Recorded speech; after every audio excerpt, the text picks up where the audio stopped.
Hello everyone, Warhammer back with our next Ultimate Modded campaign, this time for the Dwarfs, our Dawi friends. As always, the link to the mod collection will be in the description of this video and in a pinned comment in the comments section. Now, first thing, we will do a quick overview of all the mods that make up this collection and what they do. And following that, we will do a unit overview looking at all the new goodies and toys that come as a part of this collection. First, we have the mod configuration tool. This can be found in the top left corner of the menu. This allows you to customize many of the mods if they have been enabled by their mod authors up here. Now, several of the settings can only be adjusted before you start a campaign, such as with Mixu's Unlocker and Legendary Lords, which we'll talk about in just a second. For our following mods, we have Mixu's Unlocker. This enables lots of minor factions and new factions to be able to be playable.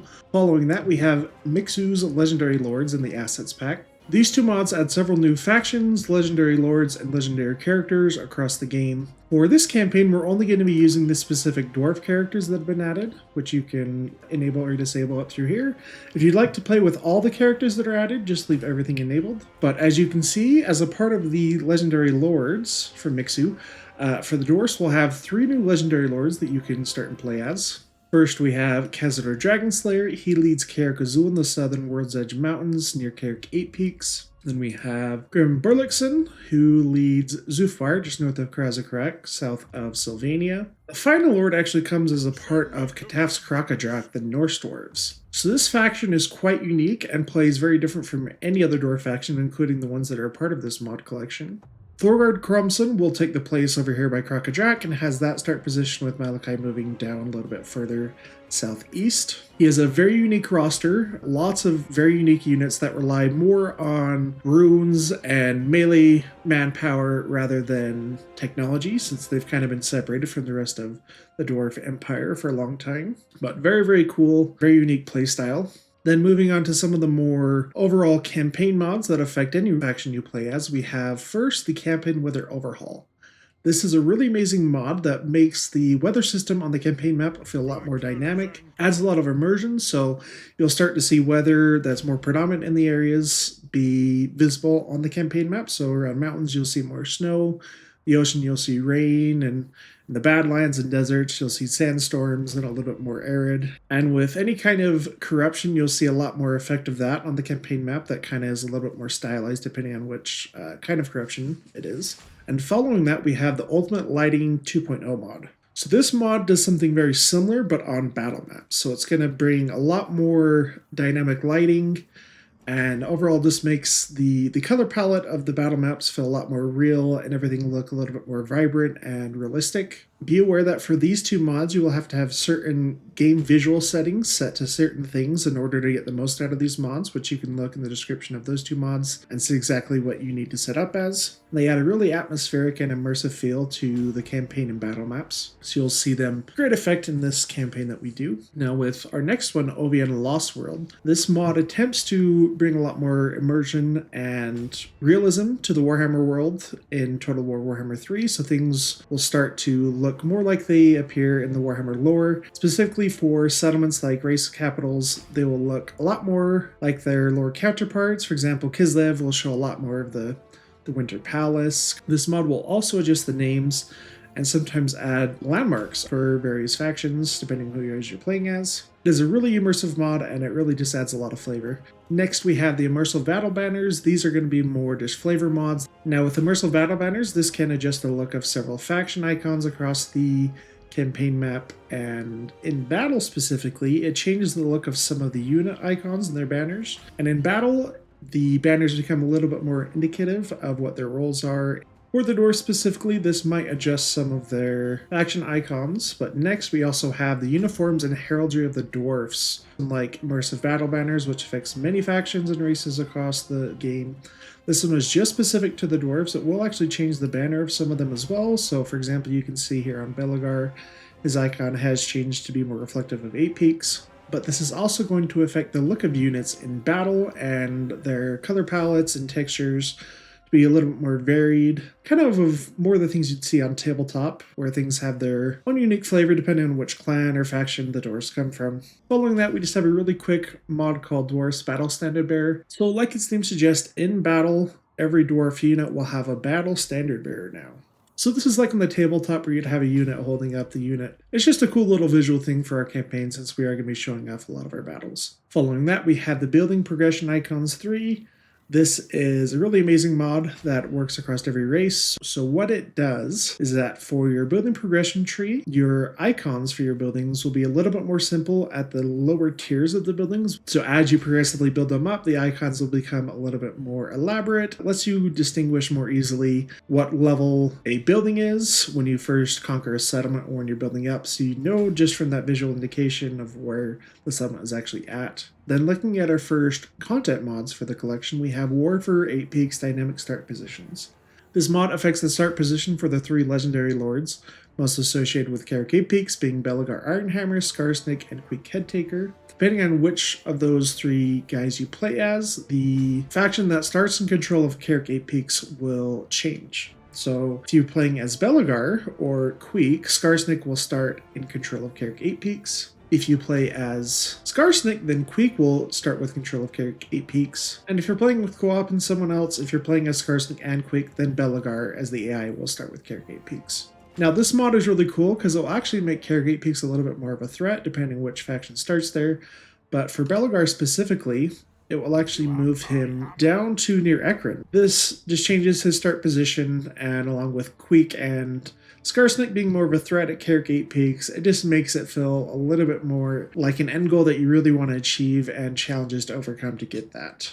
Because we were playing as Thorgrim, Belegar is still going to start near Ekron, but Scarsnake will start in control of 8 Peaks along with Queek a little bit further to the south in his normal starting position. Following that, we have Dwarfs More Underways. Now this will add several new underway locations across the Warhammer world for you to be able to travel to once you unlock them. And that system just remains the same that was introduced in the Thrones of Decay, where you have to complete some of these legendary grudges in the Great Book of Grudges to unlock that system. Following that, we have Invasion from the Deeps. So the Deeps are another mechanic that was introduced recently for the Dwarves. It allows you to build almost like an under settlement and have lots of cool unique buildings there. But this mod adds a little bit more counterbalance to that mechanic, so it adds more risk and reward. So as you first uncover and begin to reclaim the Deeps, you'll actually get invasions from enemy forces who you have disturbed as you try to clear them out. Sort of like as you expand more underground, you're going to encounter new enemies and things like that. We're going to try to basically push back against your expansion. Now this can spawn several foes. This will work similarly to the threat system from the Wood Elves. As you begin to unlock the different slots in the Deeps, you'll have to fend off some of these enemies that will come as you unlock more of the building slots. It really makes the Deeps feel like a more true mechanic in that there's counterplay and balance to it. You kind of have to manage your resources, both like money and armies, to be able to defend them. It is a really, really cool mod, and I'm very excited to show it off in our campaign. Following that, we have Grandmaster Engineer Lords for the Dwarfs. Now, this is some content that a lot of us hoped that Creative Assembly would add with Thrones of Decay along with Malachi Makason, but by the sound of it, it seemed like Games Workshop wasn't super enthusiastic at letting them adding a engineer level lord. And they also get access to a gyrocopter and a gyro bomber mount, so they can provide a different utility and use than the other dwarf generic lords that you can recruit. Then we have the Dwarf Brewmaster. So this is a brand new hero type that kind of acts as a more like a ranger hero with some support abilities. So they provide some buffs to quarrelers and rangers and such. And they do have access to some low-level healing abilities and support abilities to help boost some of your units. They are recruited from the brewery building line for dwarf settlements. They fill kind of a hole that the dwarfs have, but not to the degree that it makes it overpowered. Next is the mod called Runic Units. So this is the mod I'm most excited to talk to you about and show off for this campaign. This is going to introduce several new runic units to the dwarf faction. Now, during the first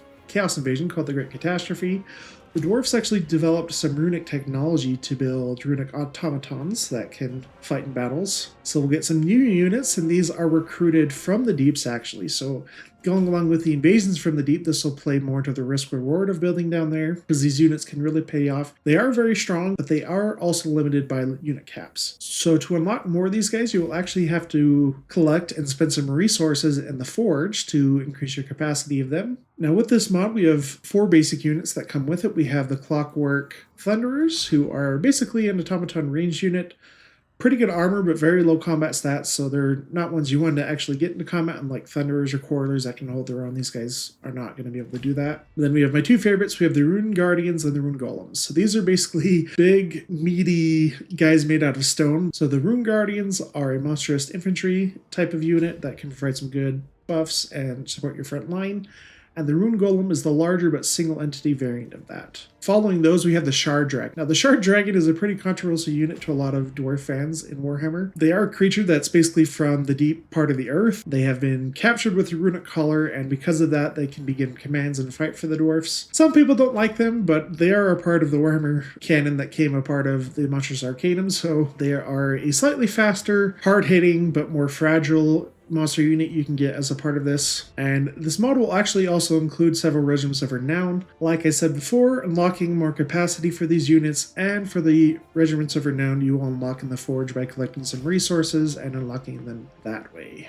Then we have the expanded roster for dwarves. This is going to add several units that were missing from the tabletop, like hammers with dual weapons, or iron drakes with drake fire pistols, along with some new artillery pieces or constructs that are going to help fill the gaps of stuff that the dwarves had on tabletop without kind of removing their core weaknesses as a race. Following that, we have 3 mods from the Lost and Found Dwarfs collection. So first we have Da We Stand Tall. This mod is mostly focused around dwarf characters, primarily with the Lords and Thanes. This is going to introduce weapon variants for the Lord and Thanes, along with giving them some mount options, which is interesting with the Oathstone and Shield Bearers. This does also adjust the recruitment of certain units across the dwarf roster at the lower levels. Following Da We Stand Tall, we have 2 mining-focused unit mods. We have the Earth Borer, which is a large single-entity machine that is good in melee and has some supporting miners on top that throw some blasting charges. It's good at dealing high damage to armored units. Then we have the Dwarf Miners with steam drills. These guys are going to function similar to the Scave and Warp Grinders,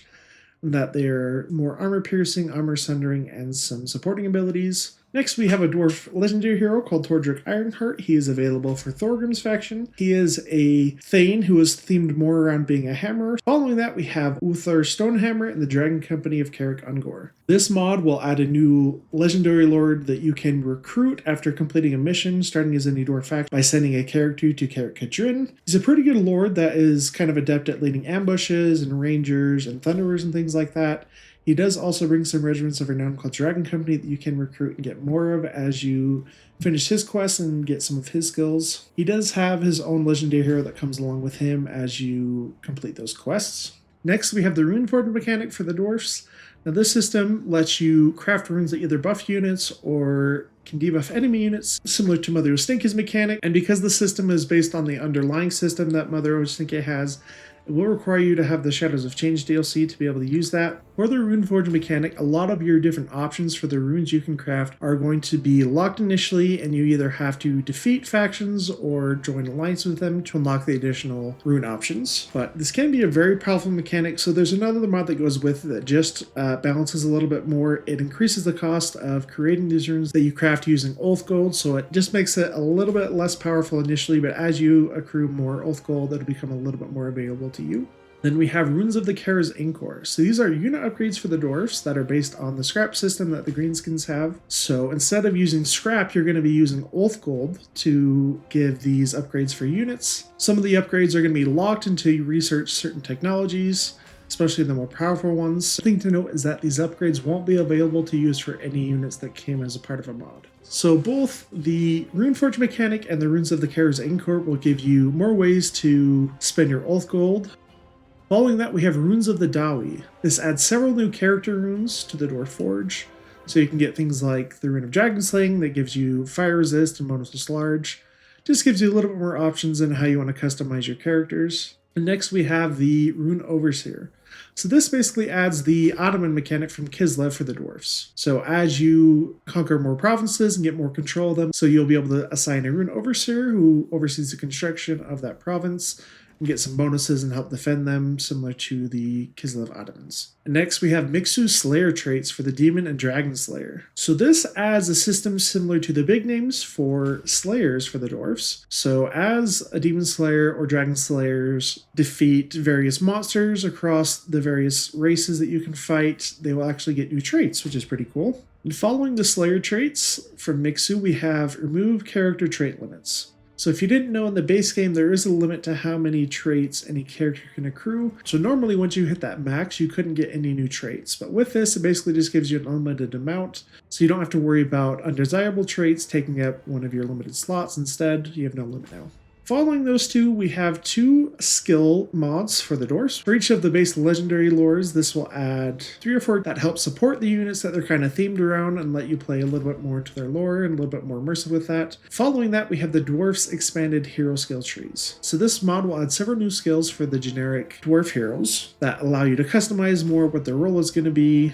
But one important thing to note is that because our Lost and Found Dwarfs Dawi Stand Tall adjusts the Thanes quite a bit, this expanded hero skill tree will not apply to Thanes. So just be aware of that, because they have their own skills based on what weapon variant you choose for them. Now for this last portion of our mod list, these are some mods that I really enjoyed that just kind of make the overall campaign experience better and adjust some of the mechanics or tuning on some of the numbers. First, we have GOW's Better Veterancy. So this mod really adjusts the stats that you gain from gaining unit ranks, and specifically around leadership. With this mod, leadership becomes a much more important value for units as they rank up. So as a unit gets higher and higher ranks, the leadership bonus is going to be a lot more significant, while the melee buffs will be a little bit less significant. What this does is that it allows even basic units to become a lot stronger into the late game if they have accrued that unit experience over time, making their leadership better and allowing them to stay in the fight longer and perform their unit role. I love this mod personally just because it makes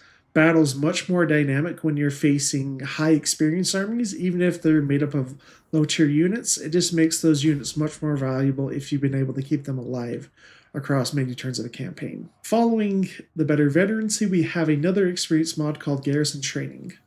So this mod allows garrisons to accrue a unit rank every 10 turns, just to make the garrisons a little bit stronger as the game progresses. This mod does cap out at rank 6, but there are some versions that go all the way to rank 9 if you would like that. Following that, we have Dismemberment Overhaul, Ultimate All-in-One. This just adds more dying animations and dismemberment across the various units in the Total Warhammer series, and just adds a little bit more flavor to your battles. You'll see things be a little bit more dramatic when they die, like constructs for the Tomb Kings, for example, have new death animations. A lot of work has gone in just to making the battles feel a lot more realistic, immersive, and cool to watch. So hopefully we'll be able to show off a lot of those throughout this campaign. Following that, we have Gov's Smoke and Gunpowder mod. Because the Dwarfs have a lot of gunpowder units, this mod is going to be a lot more apparent when we're fighting our battles with gunpowder units. It's going to have the more smoke.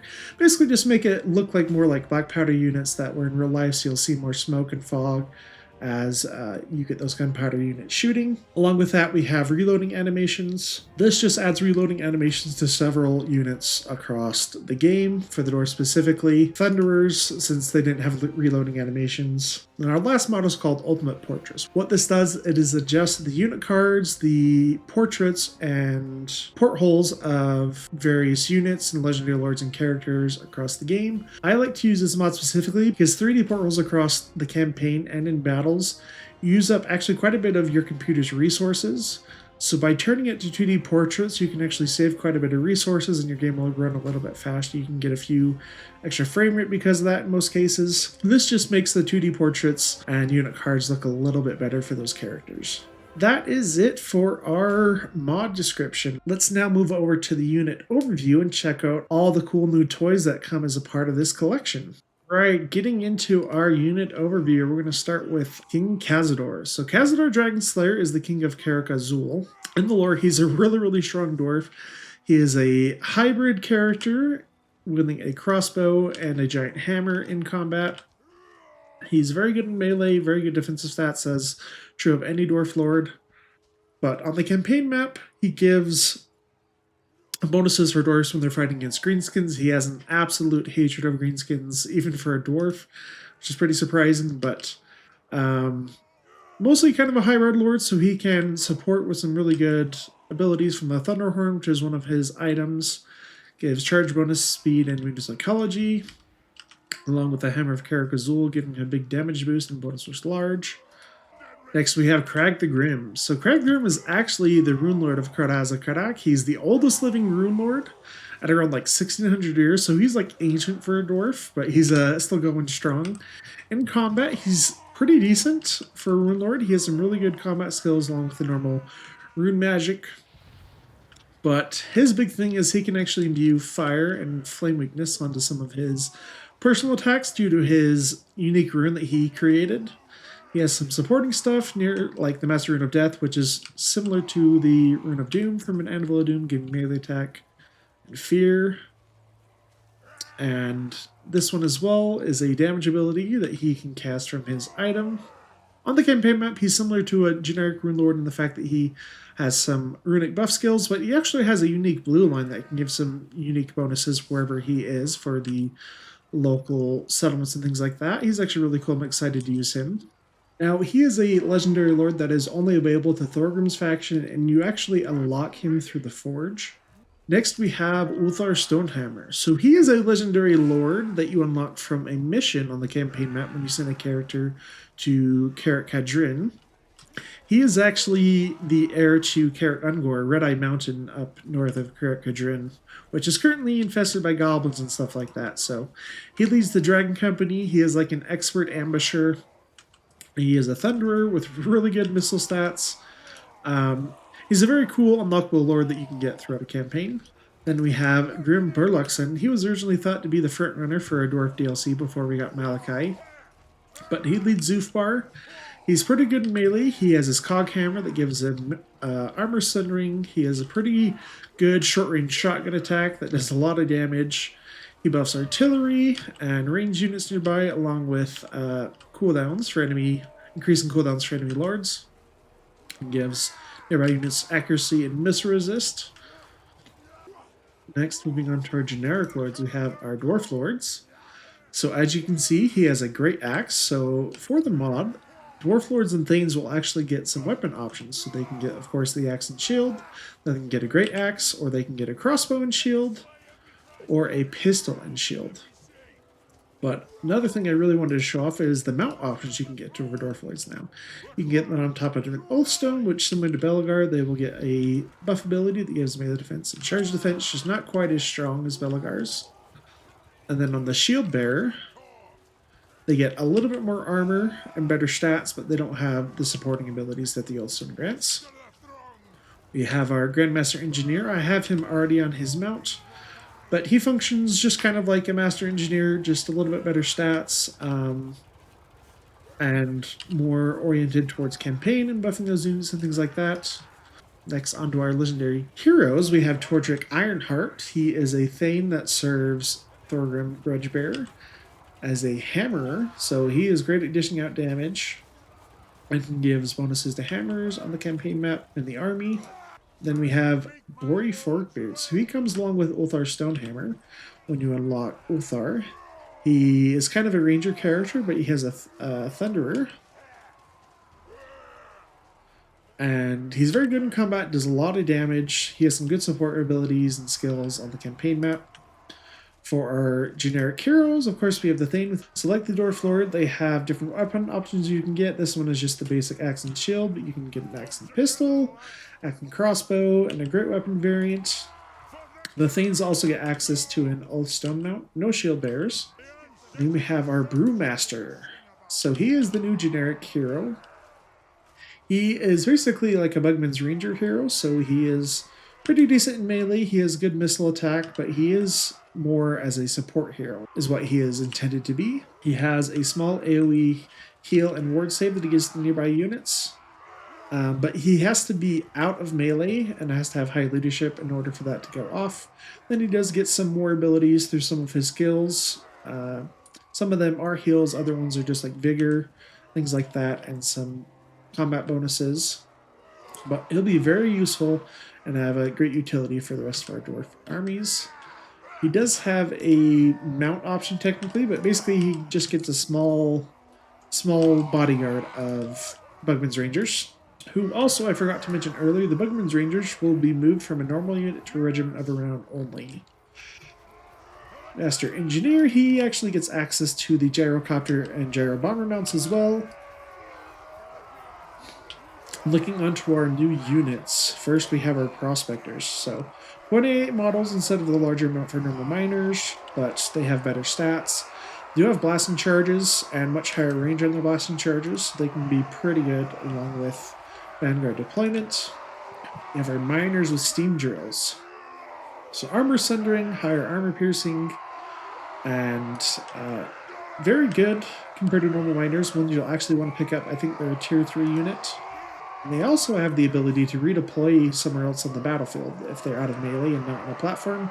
You have to be very careful though of selecting them with another unit and moving them too quickly, because they can get teleported to the wrong area if you join them with another unit too fast. So be careful of that. Then we have the Earth Borer mining drill. So a big drill used to bore out mining tunnels for the dwarfs.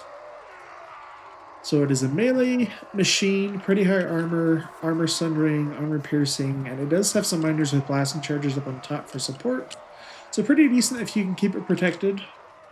And we have our Old Guard. These are basically the dwarf version of Aspiring Champions, except for they have great weapons and magic attacks along with armor piercing, so you're going to be able to dish out some damage, but not quite as survivable as Aspiring Champions, and you won't want to field them in great quantity or else the rest of your units are going to not have the support they need when you're playing as the dwarfs.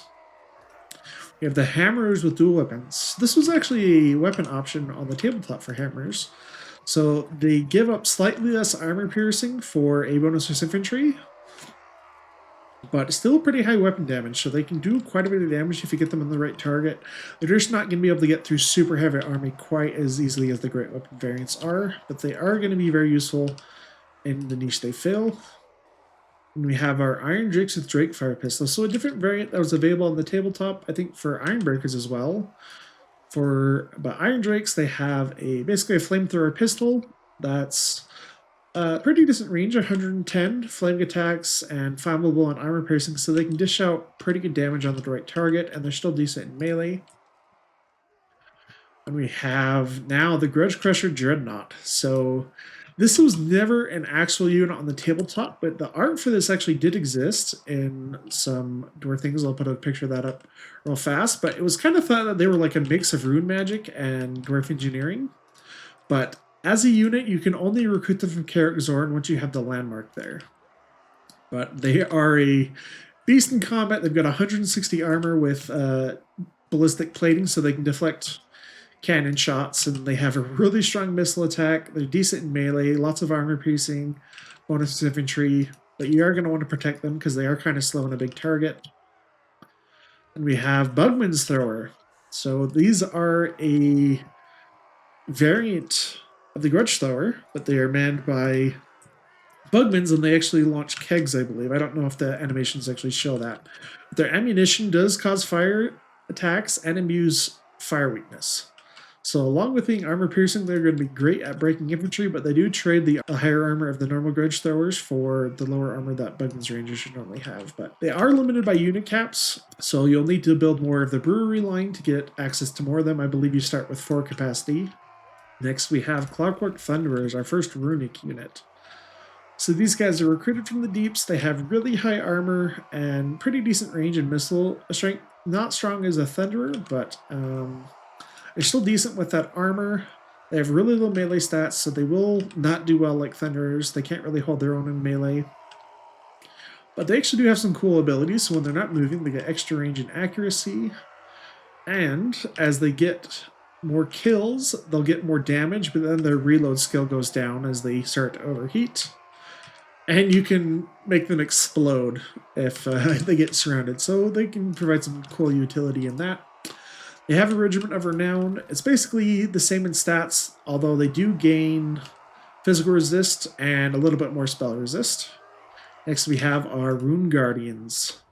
So these are the Monstrous Infant variant. They are armor piercing, anti-infantry with magical attacks, but they're primarily meant as support units for your front line. They don't have great melee attack, but they have great melee defense. And they have Guardian to go along with it, and as they take damage, they'll actually provide some defensive bonuses for nearby units with physical resist, missile resist, and melee defense. For their Regiment of Renown, we have the Rune Guardians of Karak Zorn. So these are basically like a Slayer variant of the Rune Guardians. They trade their bonuses infantry for bonuses large. They have slightly less armor, so instead of 150, they have 100, but they're faster. and have a bronze shield. So yeah, basically like a Slayer. They don't have the same defensive support abilities, but they can get some really nice attack bonuses as they get more kills and things like that. Then we have our Rune Golem, the big single entity version of the Rune Guardians. So big target, but they have very high HP and armor, along with a gold shield, but very low melee attack. Again, more of a support monster to provide some mass and bonus abilities. High weapon strength and bonuses infantry, but not too much armor piercing.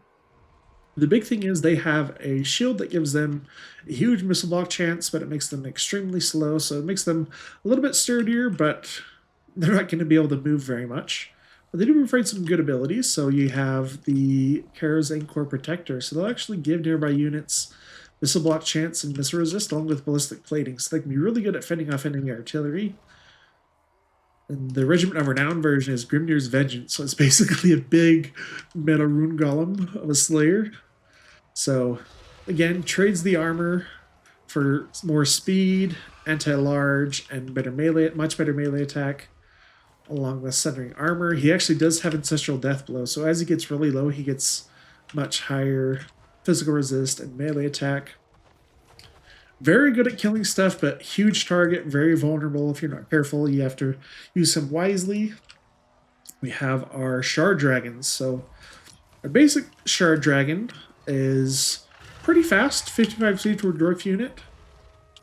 But they can be pretty fragile if you get them in the wrong spot. They have some physical resist, decent armor. But the nice thing about their abilities is they can actually get spell resist, and they give melee damage reflection as they start to lose HP. So kind of their shard scales will break off and start to do damage to enemies that attack them. And they'll get more offensive bonuses as they start to lose HP again. So decent, but as they take damage, they're going to get stronger but more fragile at the same time. And we have the Shard Dragon Regiment around La Fantasma. So basically it's like the Terror of the Deep. So it's poison attacks and a specific ability called the Rock Burner. So if they're in melee, they actually cause damage to units around them. And has a breath attack for Breath of Nightmares. The last unit we're going to show off are the Dragon Company. So these are a unit you can recruit from the Regiments of Renown with Uthar Stonehammer. You get access to more of them once you have finished some of his missions, but I believe you start with the ability to recruit one of them. They're like a mix of Rangers and Thunderers, so they have very high armor, very good stats, good missile damage, but they're limited quantity and they're very expensive. I think they're around like 450 gold upkeep per turn, so expensive, but worth it if you can afford it. But that is it for our unit overview. March on, brave Dowie! March on! Alright guys, I'm very excited to play the Dwarfs. They're one of my favorites, and I actually think this collection is probably the best one I've put together. Really makes the Dwarfs very enjoyable. So as you can see, we'll just talk about some of the stuff real quick. You can see all the snow coming down. That is a part of our campaign weather overhaul. As you go into different biomes across the campaign map, the weather will change according to that. For Thorgrim specifically, we have Torjek Ironheart, his hammer hero. For some of our new units, you'll see some of the buildings have moved around a little bit. They're in various things, but for the Brewmaster hero, he is recruited from the brewery line, so we'll get access to him in a little bit. He's a priority we want to get early. But for the start of our campaign, we can also show off some of the stuff up here. So the Forge, like normal, will be locked until we get a certain amount of old gold. The Rune Overseers, like the Kislev Ottomans, will be locked until we get 2 complete provinces. The Rune Forge as well, once we get more oath gold, it will unlock. And Great Book of Grudges is mostly the same, though the thing that is different is the new Underway locations that unlock as you finish the Legendary Grudges. But let's get right into the campaign. So, looking at Krezakarak, we're going to go and start to get this built up as quickly as possible. And over here, we're actually going to go straight for our diamond resource for gems, because Thorgrim gets access to another legendary lord that you can recruit from the Forge once you unlock him, called Crag the Grim. He is the Rune Lord of Karak. He's the oldest living dwarf, and he's a pretty cool lord. So to get access to him, you have to have some oath gold and have access to gems to get him locked in the Forge. So that's why we're going to buy that right away. But we'll get these guys in. Thorgrim Ironheart. His skills, he's pretty good in melee. He does give a few combat skills, nothing too amazing. It's more melee attack for hammers and vigor loss reduction, along with some bonus for infantry, bonus for large, just small ones. But he is very good. He'll be very good in Thorgrim's army specifically because of the bonuses Thorgrim gives to hammers. I'll put our engineer in there as well. Just take a quick look at them to see some of their unique skills from our expanded hero skill trees. So they'll get access to some specializations that you can start at level 12. And then they also get some expanded options up here for their personal shooting skills. But right off the bat, let's go into our first battle. We have Nashrak. And let's start taking back the Dwarf Kingdoms, the Kardazankor. Alright.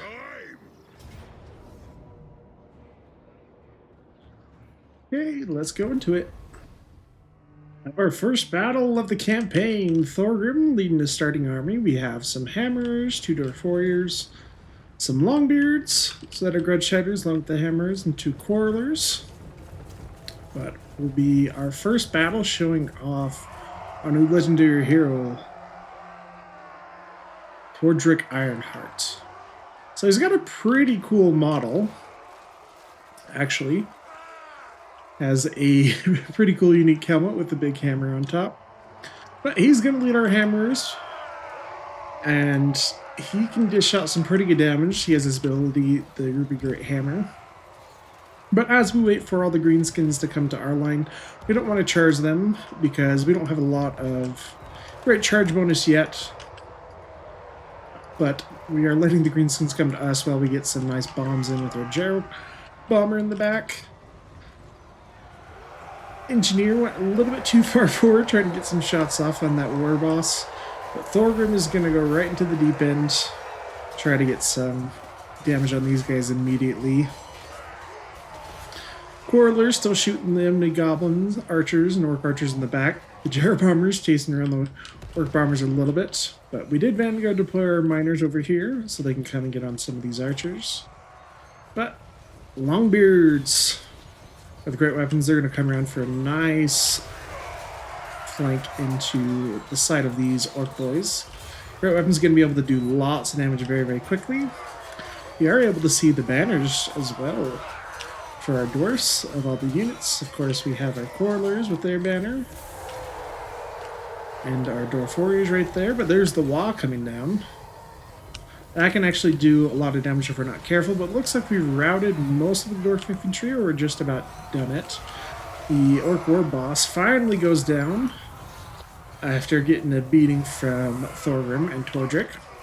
And something that is interesting to notice that I forgot to mention in our unit overview is that with Thorgrim, his throne bearers are actually hammers now instead of longbeards.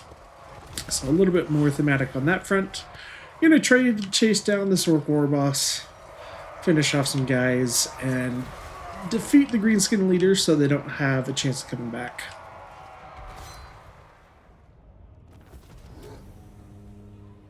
Pretty quick battle, but we get to see some of our stuff in action. For our post-battle option, what do we want to do? Oath Gold will be really, really useful. Although, do we want to try to build up our local province a little bit quicker? This just gives control. The income I don't really care about. I think we just take the Oath Gold. That's something we want to get as quickly as possible to get some of our unique stuff.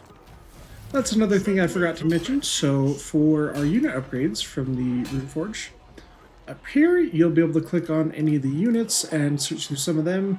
Of course, some of them are locked behind technologies. And I have noticed a teeny little bit bit of a bug that sometimes when you first click on a lord, it won't show up here in the bottom right. If you click on the flag once again, then it will show up, and you shouldn't have any problems with that. But for Thorgrim's skills, we're definitely going to want Grudge Against the Foul. I think that's our best first skill to take for the extra leadership and melee attack, fighting against some of our most prevalent enemies, especially the greenskins for the early game. So we'll take that and move on to the Pillars of Grubni. Fight this one as well, just because the early game can be kind of rough in the door, so we want to minimize our casualties. Second battle for Thorgrim, but nice time to showcase our ultimate lighting mod. Just absolutely gorgeous right now. Be able to look at this landscape before we get directly into the battle, but man, that looks beautiful now.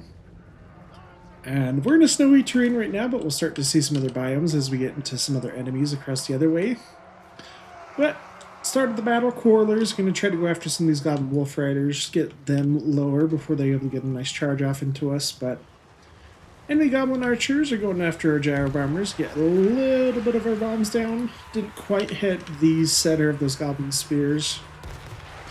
Miners Vanguard deployed on the side again, going to come in and get on top of them. But Thorgrim is holding the front line.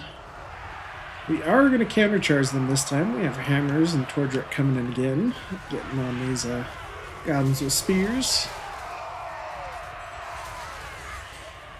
Goblins getting their butts kicked by these dwarf warriors, and Thorgrim doing some really good damage. Nice attack right there with the Axe of Grimnir. Axe of Grimnir, really, really awesome. One of the most powerful magical artifacts in the Warhammer world, like by far.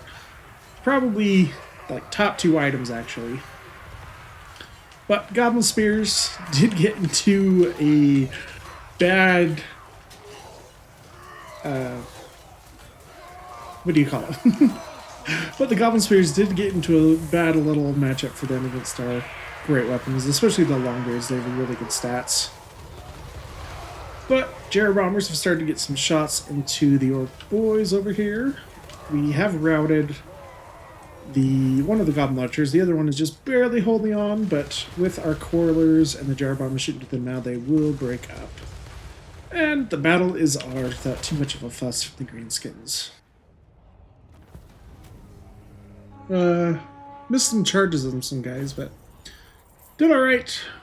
Now for our first settlement, we don't want to sack or raise anything because we really want to be able to hold on to this territory. And something that is different that we'll see right now as we go to recruit some more units. So part of the Dawi Stand Tall mod actually adjusts the recruitment for some of the Dwarf Infantry and Artillery. So Dwarf Warriors have been moved to the base level for any settlement. And Quarrelers, instead of being tier 2, are now tier 1. And the barracks, along with bolt throwers, being able to be recruited just from a tier 2 settlement. Ironbreakers or hammers are back up to tier 5. They are really, really good units, and it kind of makes sense. I don't really understand Creative Assembly's decision to move them down, but we'll be able to get hammers with the weapons at tier 3 like you would in vanilla. But for our starting province, we've started working on that. For our technology, what do we want to do though? So if we look at some of these, you'll actually see some of the runes get unlocked through that. For example, this one on Quarrelers gets the Rune of Penetration, unlocks the ability to get that upgrade. But for Thorgrim, what do we want? Recruitment cost for infantry. This is a really good technology most of the time, just because your Quarrelers make up kind of like the backbone of your early armies, but I think we want to actually go more on the campaign side as far as our structures and reducing our costs. So let's do this one, go for this one, construction costs for province capital settlements. And I think we got a little item for Thorgrim actually. We got the Obsidian Lodestone, so some more spell resist and barrier. We can give him a potion of strength. So it's a 50% damage boost along with some base weapon strength. Let's do that. Cooper. And for your skills, I think we just go Route Marcher to start off with. That's always a really good one. And I actually really enjoy getting Mason when I play Dwarfs. It's very useful early game to reduce the cost in our buildings and things like that. For Thorgrim, he is a Thane, so I think we're going to go with trading first, then we'll worry about some of his bonuses that he gives to hammers. We only have one unit of hammers at the moment, so no use in spending points there when it's not going to make a huge difference right away. Over here, for our engineer, do we want to do... Increased mobility is really good off the start. I don't think we need it the first turn or the second turn. So maybe we'll go for like some extra missile damage or ammunition. No, we'll get this right away. I always change my mind on stuff like that, but yeah, so right off the bat, we're going to get some more Quarlers. They're fantastic units and really going to be useful. We are playing on Legendary difficulty with very hard battles, so we are going to see lots of guys swarming us most likely. Let's just look through our diplomacy real fast, see if we can get some trade agreements or stuff started with our other dwarf factions.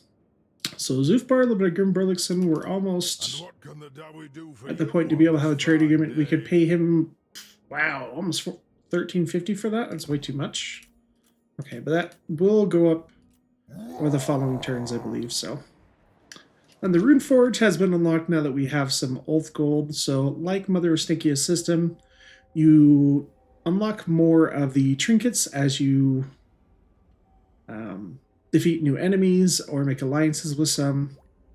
But like right off the bat, we could make a supporting rune that would give massive charge bonus.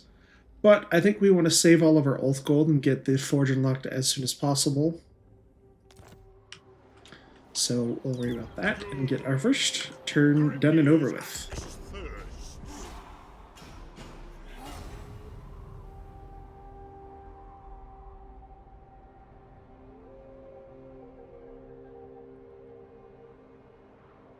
Something that you will notice right away, especially when you're playing as Thorgrim, is that because of the dynamic start position mod for Carrot Peaks, Mount Gunbad is no longer occupied by Scarsnake.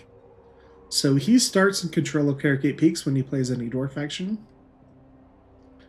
And hopefully that makes him quite a bit more of a challenge. I enjoy really challenging campaigns. I'm eager to show off some of the cool things we can do with some of the mods in this collection.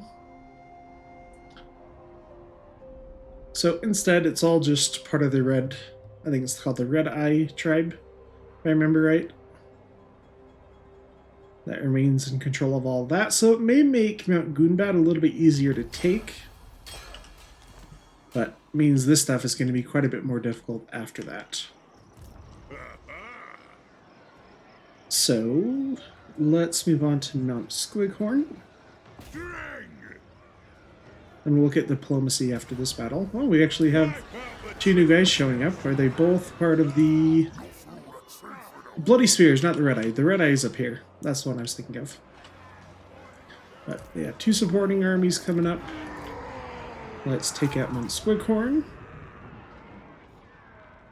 A garrison plus a war boss, some orc boys, archers, and wolf archers. Okay. With our two more Quarlers, we should be able to deal with their ranged firepower without too much of an issue. Now, generally, the Dwarfs are more defensive faction, but that is not true of Thorgrim. Thorgrim is very aggressive for a Dwarf King. He does not sit in his hold. We are retaking the Dwarf realm for the Cardazankor. So we are going to be marching our army toward the Greenskins because they a little bit scared of us, led by an Orc War boss again. But he hasn't got too much to his name. A few units of Orc boys, some Goblins with spears, two archers, and some wolf riders over here. They're archers, actually, but we outrange everything they have. These guys only have 100 range. The bows have 115, while our Gyro Bomber is making its way over, has 130, so we'll be able to actually do a fair amount of damage to these guys from a safe distance. But I wasn't sure right off the bat whether they would actually come after us, because they still outnumber us. So we Vanguard deployed our miners over here to kind of protect that flank if it came to that. But that didn't happen, so they're going to move in, kind of hide up here in these trees. Now we'll start to get some damage off. Gyro Bomber with their little burst fire gun, or whatever you want to call it. I'm not sure actually what theirs are called, if they're called brimstone guns. Brimstone guns were typically like the fire ones, but steam guns, I guess. But yeah. Able to show off our gunpowder mod a little bit too. Not quite as much on the gyro bombers, because they only have 4 models, so not as much. But when we get some thunders and stuff, you'll see that much more to the effect. With these Goblin Wolf Riders down to half health, still over half their models, but that will change very, very quickly. The Orc War Boss overseeing his armies from the back, getting ready to either run or fight. But he's an Orc War Boss, so going for a good scrap. Our army is still advancing, though. We have this little shipwreck right there, which is kind of funny because this is in the middle of the mountains, so I wonder how that got there. Unless it was an airship. Could have been. But we've kind of set up our forces on 2 different fronts, because that is some terrain that's going to provide us a little bit of advantage. So Thorgrim and Thorgrim are leading the hammers over here on this side, while we have our Dwarf Warriors, Miners, and some Longbeards in the back, kind of as a reserve, so we can throw them where we need to.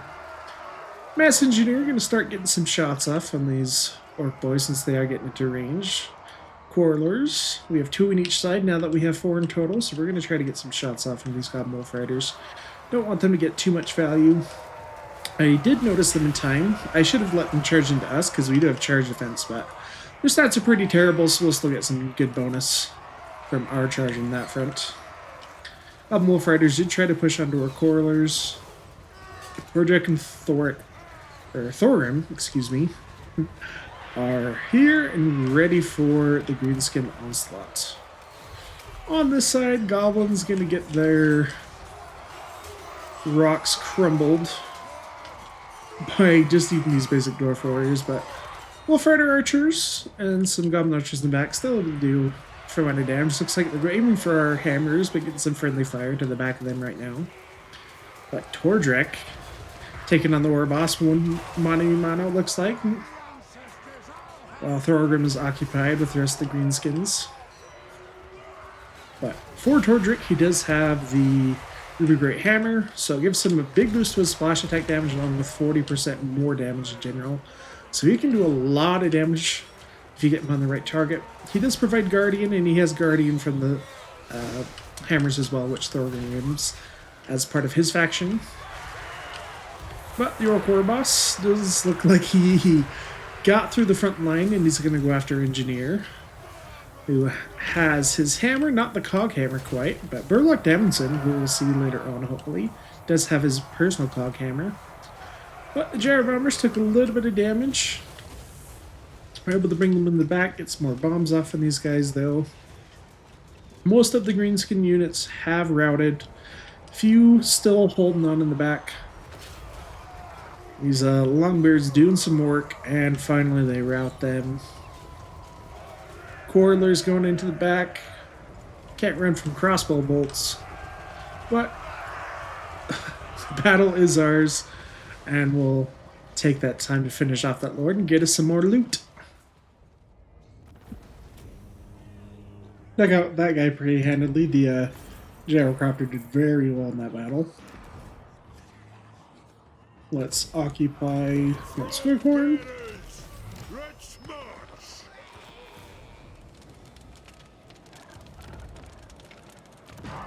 And what exactly do we want to do now? Send me to vengeance. 4 Quarrelers is a lot, but we have 5 front line units who I think can hold the line in most of our battles. They're pretty good in melee as well, so I think we'll just do them. We'll recruit them while we can, because once we move into this other province, we won't have the ability to recruit them anymore. For Thorgrim, Let's start by putting some points into Mason, I think. But we could look at... Oh, so we should look at Sinja's skills for Thorgrim. So Age of Reclamation gives 8 melee attack and charge bonus to Dwarf Infantry. Okay, that's definitely worth taking right away. This one is going to give armor and melee defense for hammers, some ammunition and damage bonuses for gyrocopters, gyro bombers, bonuses for flame cannons and ordnance. Okay, I'll keep that in mind. And we unlock your skills at rank 12, so we'll keep those in mind as well. But yeah, we want to reduce the construction cost. First skill is only 2. Actually, no.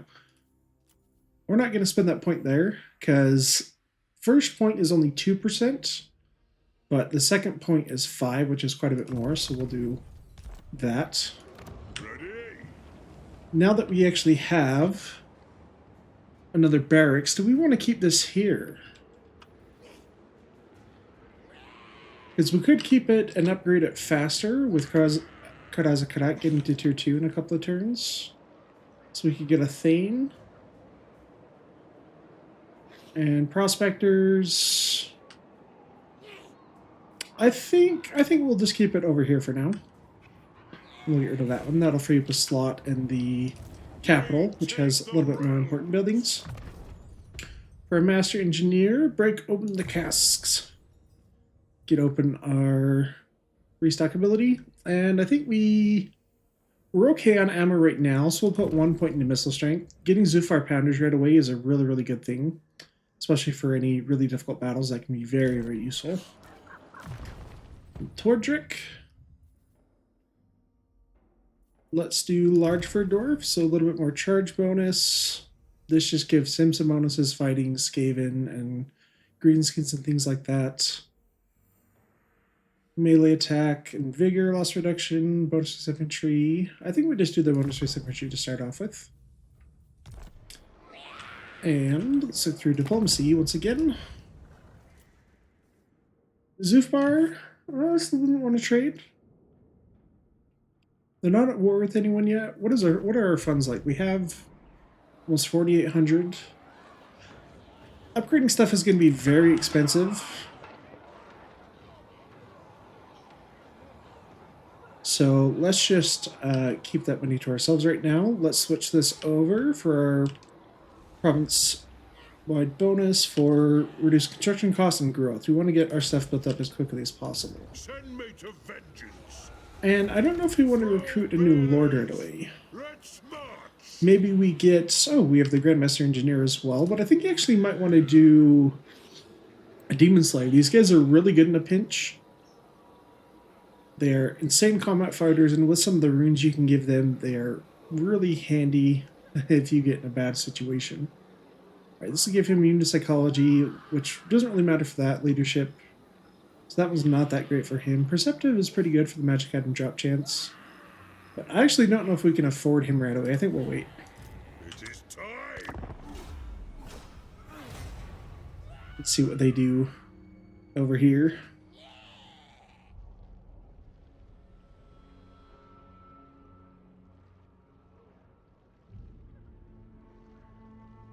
These two little armies. We do have Gorbad nearby. He is usually a menace.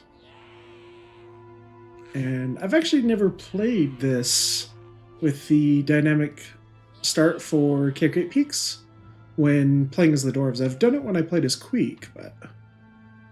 So I'm curious how that is going to work with Skarsnik. How strong he's going to be, because I wonder what his early enemies will be. It will probably be Karakazul and Gorfing Rotgut. But Belagar starts over here and control this, and then he gradually will want to move, make his way up there.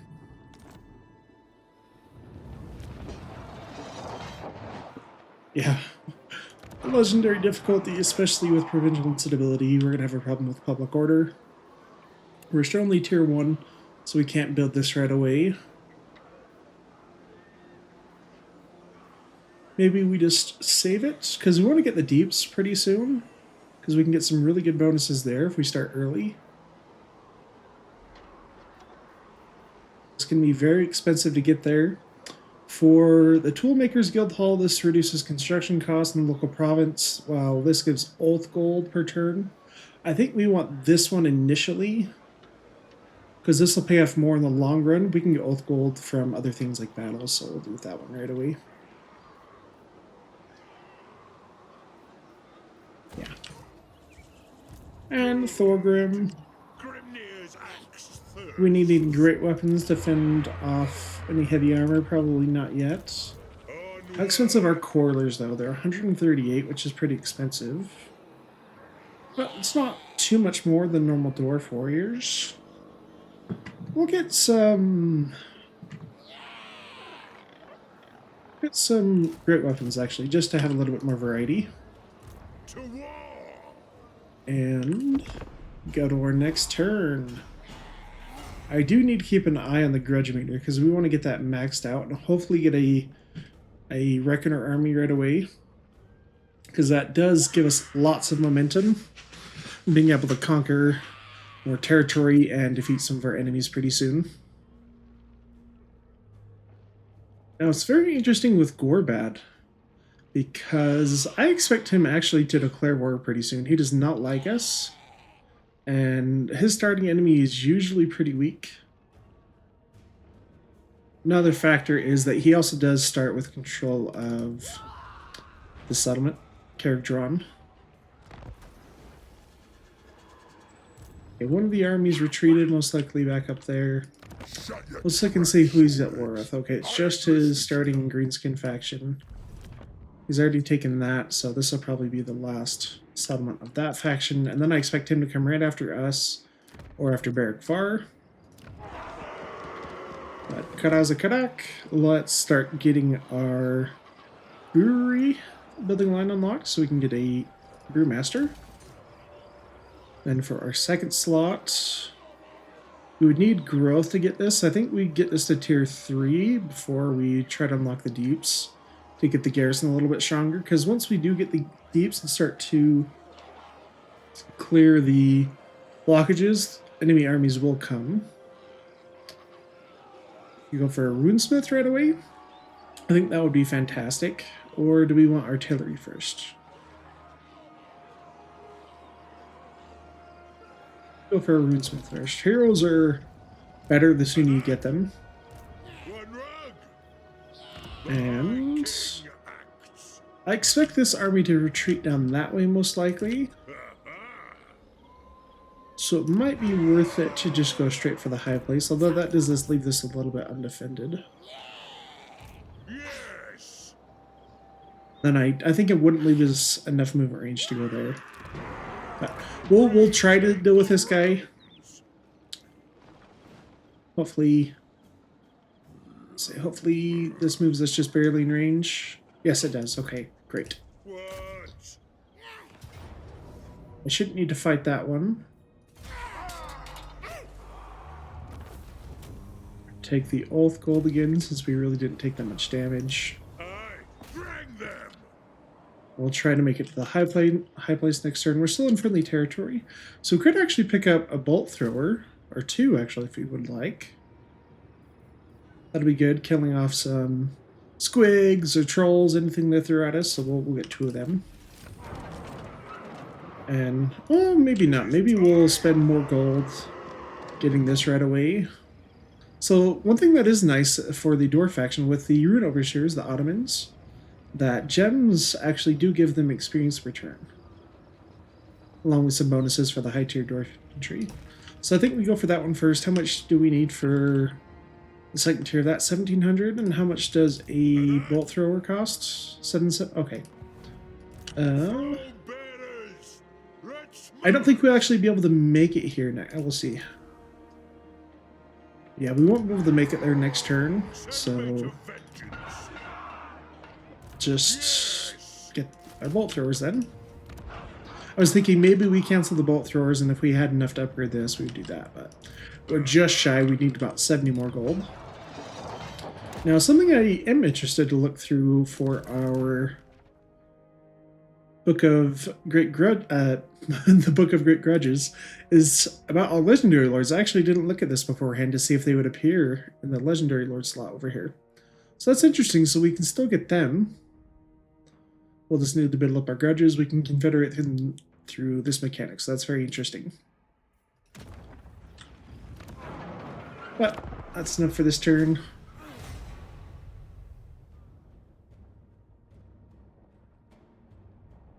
Mostly we've seen mountain biomes right now, but once we start getting into some corruption, things like that, we'll start to see some more stuff.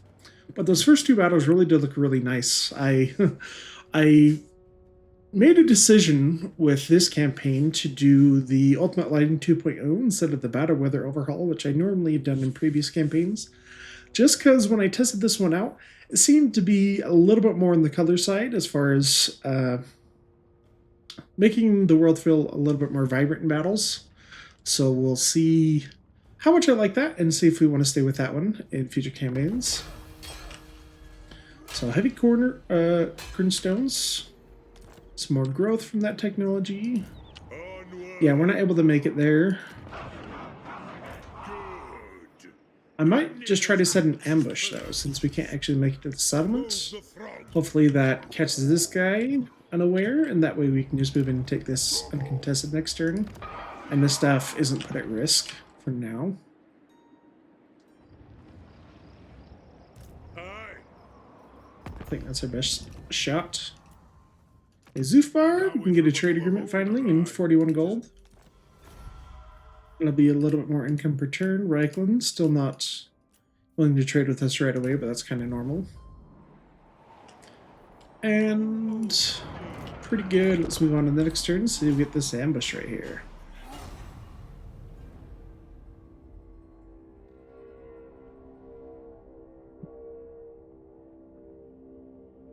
So something I really like about Oblivion Lost World is that all the settlements will have these little lore tidbits that you can read about them, which is pretty cool. So talking about Mount Squidcorn marks the eastern edge of the Silver Road, which the Silver Road is one of the main trading trade routes as far as going through the World's Edge Mountains. You basically have three. You have the Silver Road, you have Death Pass, which goes through Carrick-Cadrin, I believe. I believe it's called Death Pass. It goes through here. Then you have one that would go north of the World's Edge Mountains over through the tip of Chaos Dwarf territory to get to the World's Edge Mountains and then back to Cathay. So no ambush. Looks like he just decided to recruit instead. We didn't get detected. We have 33 Oath Gold. We want to get some more as soon as possible. The Fortune Locks, I think, when we get 200. Okay, I thought it was 150. But we have a Rune Master hero available now, so let's get him. So for Tactician, this will give us bonuses for reinforcing armies plus Tactician. Tactician is very good melee defense and reload skill, especially because the Brewmaster, his basic healing ability doesn't work if he's in melee. But we could get Determined for character experience, psychology, hit points, and leadership. Normally I'd go with this one, but since his heal is dependent on not being in melee, this actually might be better. So we'll do that one. Yes. Looking at his skills, so he starts with the Blessing of Leia, that's that basic heal and ward save. He can get replenished troops and give some bonuses for Quarterers and Rangers. But most of his other abilities are other slight heals, or they are one that give some other combat bonuses.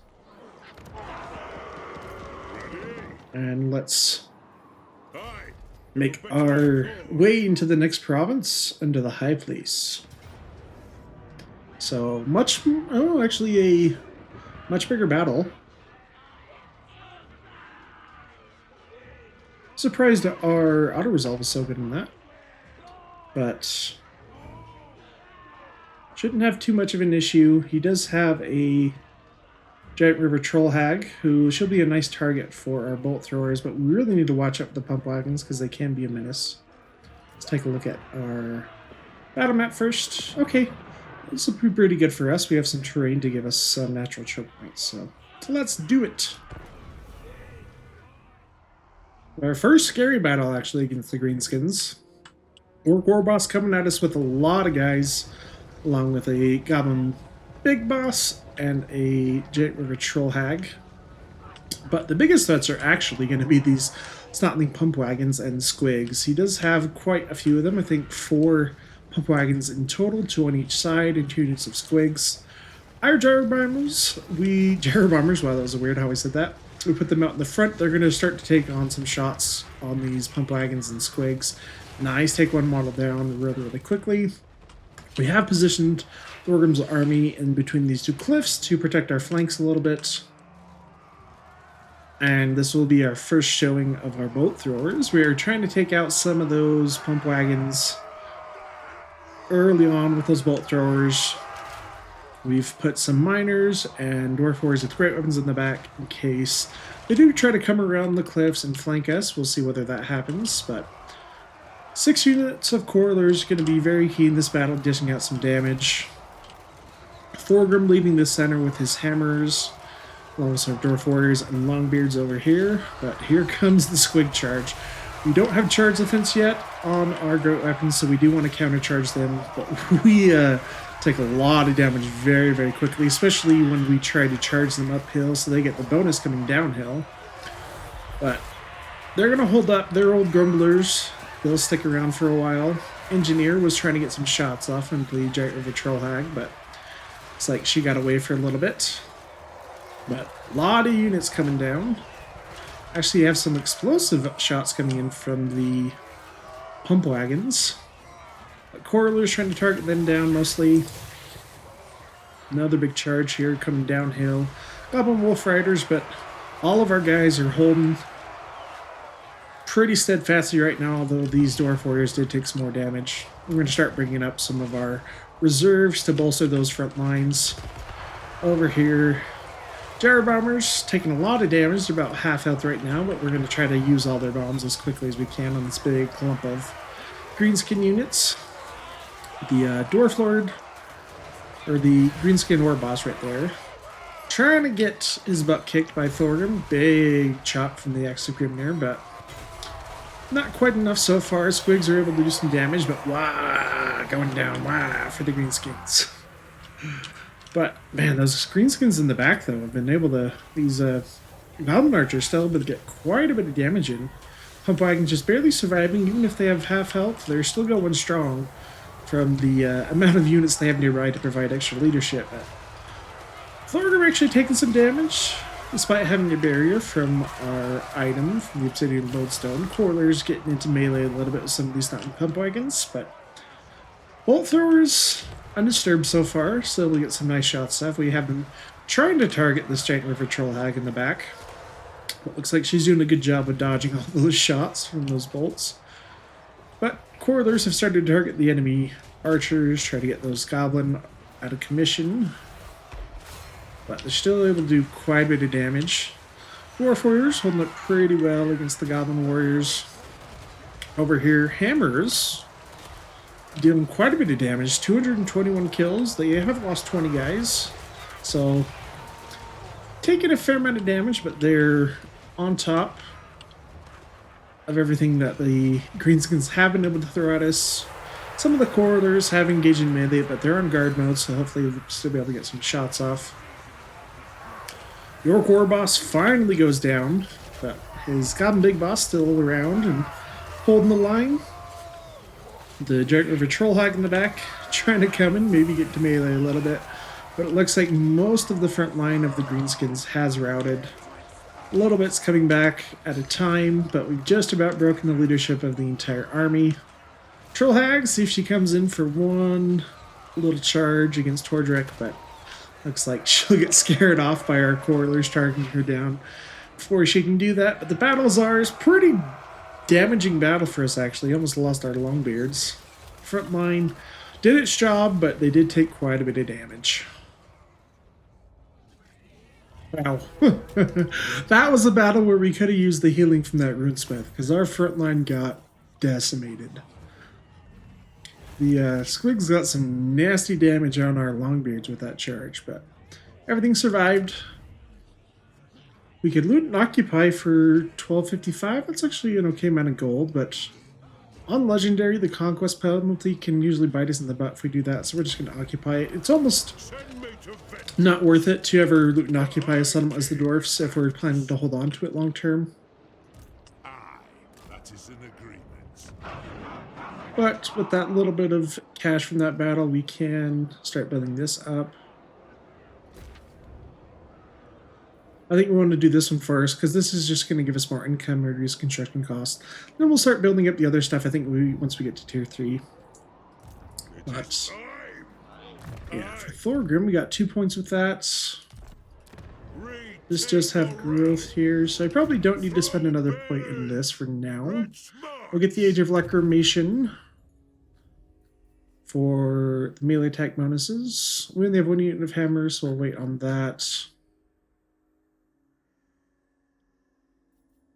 And I think we just start saving some points for his personal line, because Thorgrim actually does have some really good ones up there. But for Tordrick, let's get another point into training. I'm actually going to put some points into spread control to help get things under control. And for our Master Engineer, let's put another point into mobility. And then missile strength. I think we're pretty good on ammo, especially when we have restock. We only have basic recruitment here. We don't have really any money though, so I think we'll just wait and to see what happens. Maybe we can get a little bit more money from Call Friends. from Sigma. So we could pay him 342, but instead, let's actually join war against Kazrak. Because we can get some more money that way, and we're not likely to encounter Kazrak anytime soon, so...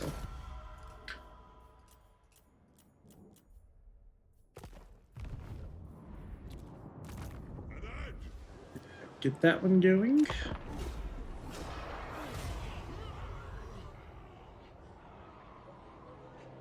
Yeah, that was quite a difficult battle, actually. We were able to keep our bolt throwers online the entire time. I expected that they might...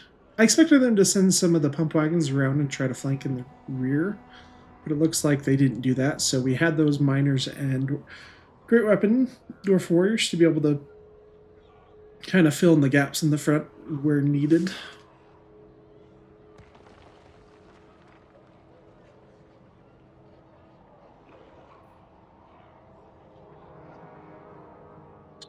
A lot of factions encountered so far.